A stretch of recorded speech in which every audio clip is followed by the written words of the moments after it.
जंगल के ऊंचे एक पेड़ पर नन्ही चिड़िया पीहू और उसके 3 बच्चे चिंकू, टिंकू और मिंकू रहते थे। रात का समय था। अचानक बादल घिर आए, आसमान गहरा हो गया और बिजली भी कड़कने लगी। अरे भैया, ये आसमान में कौन गुस्सा कर रहा है?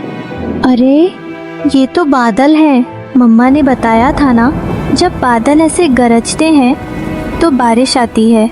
मिंकू, क्या तुझे पता है बारिश कैसी होती है? पता नहीं, हमारी तो पहली बारिश है ना। टिंकू और मिंकू के लिए ये पहली बारिश थी, जो उनके लिए किसी अजूबे से कम नहीं लग रही थी। और इधर पीहू चिड़िया बाहर पेड़ की डाल पर बैठकर आसमान को गौर से देख रही थी। उसे महसूस हुआ बड़ी बारिश आने वाली है। ओह, खाने का दाना तो लगभग खत्म हो गया है। अगर बारिश शुरू हो गई तो 2-3 दिन तक कुछ भी मिलना मुश्किल होगा। पीहू चिड़िया जल्दी से घोंसले में उतरी। बच्चों, ध्यान से सुनो। लगता है बहुत तेज बारिश होने वाली है और घर में खाने के लिए कुछ नहीं है, इसलिए मम्मा को दाना लेने बाहर जाना पड़ेगा। अभी? पर मम्मा, आसमान तो डरावना हो गया है। हाँ बेटा, लेकिन अगर मैं आज नहीं गई तो कल तुम तीनों भूखे रहोगे। तुम लोग बस घोंसले में रहना, बाहर झांकना भी नहीं, समझे? जी मम्मा। और हाँ टिंकू और मिंकू, तुम दोनों भैया को ज़्यादा परेशान मत करना। अगर बिजली चमके तो भैया के पास आ जाना और बाहर बिल्कुल मत देखना। तूफान में छोटे बच्चे उड़ भी नहीं सकते हैं। मम्मा, डर लग रहा है। डरना नहीं बेटा, मम्मा जल्दी लौट आएंगी। इतना कहकर पीहू ने पंख फैलाए और आसमान की तरफ उड़ चली। बूंदें गिरने लगी थीं, हवा तेज चल रही थी। पीहू कुछ और आगे ही बढ़ी थी कि नीचे एक झाड़ी के पास कुछ गेहूं के दाने गिरे थे।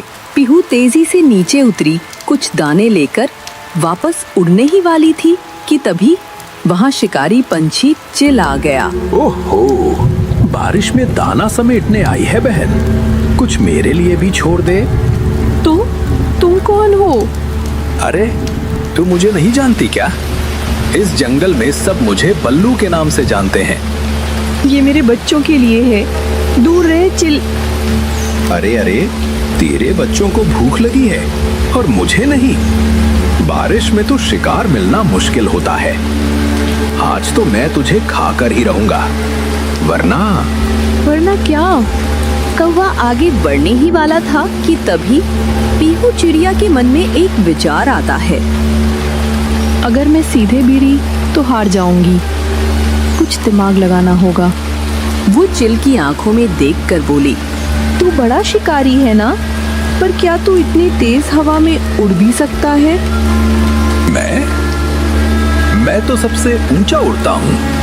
तू साबित करके दिखा, उस ऊंची डाल तक उड़ के दिखा।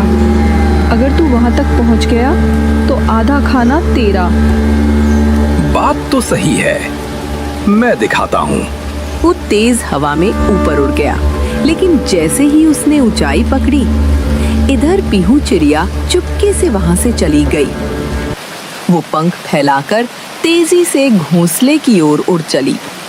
बारिश अब तेज हो चुकी थी और इधर टिंकू और मिंकू घोंसले में एक दूसरे को पकड़े बैठे थे। भैया, मम्मा कब आएंगी? आएंगी, ज़रूर आएंगी। मम्मा कभी हमें अकेला नहीं छोड़ती। मैं हूँ ना तुम्हारे साथ, डरो मत। भैया, पेट में दर्द हो रहा है, भूख लगी है। बिजली फिर चमकी और दोनों छोटे बच्चे डर से और भी सिमट गए।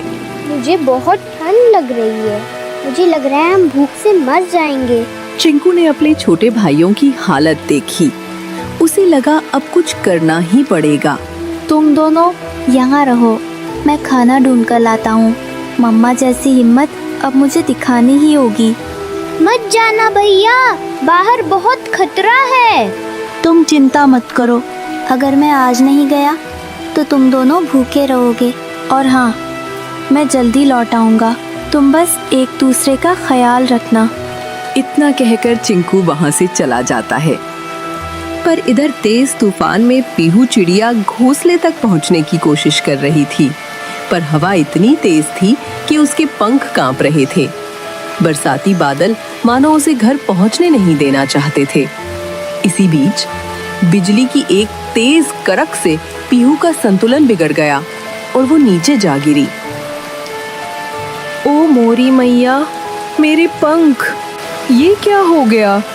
लेकिन मुझे मेरे बच्चों के पास पहुंचना है। वो दोबारा उठने की कोशिश ही कर रही थी कि काले बादलों के बीच से वही शिकारी चिल फिर सामने आ गया। तूने मुझसे चाल चली चिड़िया, मुझे बेवकूफ बनाया, पर अब तू बच के कहीं नहीं जा सकती। अब तो मैं तुझे अपना शिकार बनाकर ही रहूंगा। मुझे मेरे बच्चों के पास जाने दो, कृपया मेरा रास्ता मत रोको। आज तुम बचकर नहीं जाओगी। शिकारी चिल पीहू पर हमला करने ही वाला था, पर उसी वक्त वहाँ रेनू मौसी आ जाती है। पीछे हट चील, ये वही पीहू चिड़िया है जिसने हमेशा सबकी मदद की है, और तू इसे ही नुकसान पहुंचा रहा है। रेनू मौसी, मैं तो बस। चुप, अगर एक कदम भी आगे बढ़ाया तो अच्छा नहीं होगा। चील रेनू मौसी को देखकर वहाँ से चला जाता है। मुझे जल्दी से मेरे बच्चों के पास जाना होगा, मेरे बच्चे घर पर अकेले हैं। नहीं पीहू, बारिश इतनी तेज है और ऐसे में हमारा उड़कर जाना ठीक नहीं होगा। हमें कुछ देर के लिए यहीं रुक जाना चाहिए। दोनों वहीं पर रुक जाती हैं और बारिश रुकने का इंतजार करने लगती हैं। और इधर चिंकू खाने की तलाश में लाली चिड़िया के घर जाता है। लाली दीदी, ओ लाली दीदी, दरवाज़ा खोलो ना लाली दीदी। दरवाजे की तरफ देखने की कोशिश भी मत करना। तुमने कोई मेरे लिए अनाज का भंडार नहीं खोला है। मेरे भी दो बच्चे हैं, मुझे उन्हें भी खाना खिलाना होता है। मैं तो बस देख रहा था, तुम कहती हो तो नहीं खोलता दरवाजा। लेकिन लाली चिड़िया ने हमारी कई बार मदद की है, तो हमें भी उसके बच्चों की मदद करनी चाहिए। बड़े आए मदद करने वाले, चुपचाप सो जाओ। लगता है लाली दीदी सो रही हैं। मैं गिलहरी बहन से पूछकर देखता हूँ। गिलहरी बहन, बाहर आओ। मेरे भाई भूख से तड़प रहे हैं, हम मुसीबत में हैं, मदद करो बहन। क्या है ना चिंकू भाई, मेरे पास खाने के लिए थोड़ा अनाज बचा था जो मैंने खा लिया। अब मेरे पास कुछ भी नहीं बचा। मुझे माफ़ करना चिंकू भाई, पर हाँ, तुम चाहो तो आगे डॉक्टर मोंटी के पास जा सकते हो सकता है उसके पास कुछ खाने के लिए हो। ठीक है बहन। चिंकू तुरंत मोंटी के घर की ओर निकल पड़ता है। डॉक्टर मोंटी है क्या? क्या हुआ चिंकू, क्या बात है? इतनी बारिश में तुम यहाँ? मोंटी भाई, मम्मा हमारे लिए खाना ढूंढने गई थी जो अभी तक नहीं लौटी, और टिंकू और मिंकू को बहुत भूख लगी है, तो मैं उनके लिए खाना ढूंढने आया हूँ। ठीक है, खाना तो है मेरे पास, पर इतनी बारिश में तुम खाना कैसे ले जाओगे? खाना तो यूं ही बह जाएगा। तो अब मैं क्या करूँ? मेरी बात मानो तो तुम टिंकू और मिंकू को अपने साथ यहाँ ले आओ। मैं उन्हें खाना भी दे दूँगा और साथ ही उनकी तबीयत भी देख लूँगा। ठीक है, मैं अभी टिंकू और मिंकू को अपने साथ ले आता हूँ।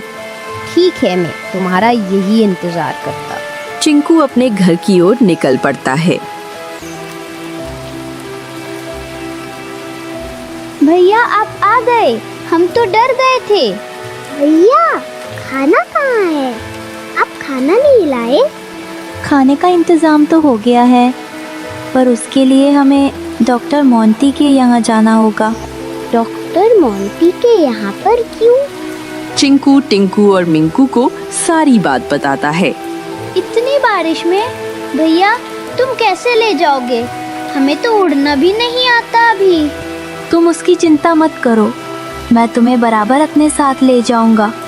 चिंकू ने पहले टिंकू को अपनी पीठ पर बिठाया। थोड़ी देर बाद चिंकू डॉक्टर मोंटी के घर पहुंच गया। मोंटी भाई, तुम टिंकू का ध्यान रखना, मैं अभी मिंकू को लेकर आता हूँ। ठीक है चिंकू, जल्दी आना। चिंकू फिर उड़ पड़ा। बारिश अब और तेज थी। बस थोड़ा और। मिंकू मेरा इंतज़ार कर रहा होगा। चिंकू जैसे ही घोंसले पर पहुंचा तो मिंकू सिसक रहा था। भैया आप वापस आ गए, मैं डर गया था। चल अब तेरी बारी है।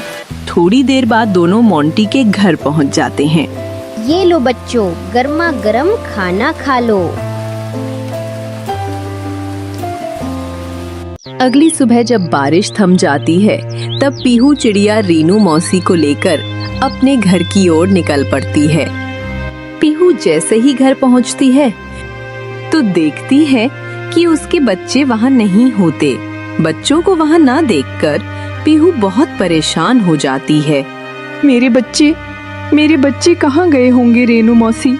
तुम डरो मत, जल्दी करो, हम बाहर जाकर बच्चों को ढूंढते हैं। पीहू जैसे ही आगे बढ़ती है तभी उसे रास्ते में पीहू चिड़िया मिलती है। क्या हुआ पीहू, तुम किसे ढूंढ रही हो? पीहू उसे सारी बात बताती है। हाँ, मैंने कल चिंकू को डॉक्टर मोंटी के घर जाते देखा था, शायद तुम्हारे बच्चे वहीं हों। चलो रीनू मौसी, हम डॉक्टर चिंटू के यहाँ चलते हैं।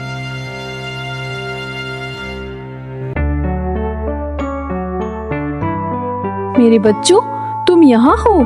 मम्मा आ गई। मुझे माफ करना मेरे बच्चों, मम्मा को आने में देर हो गई।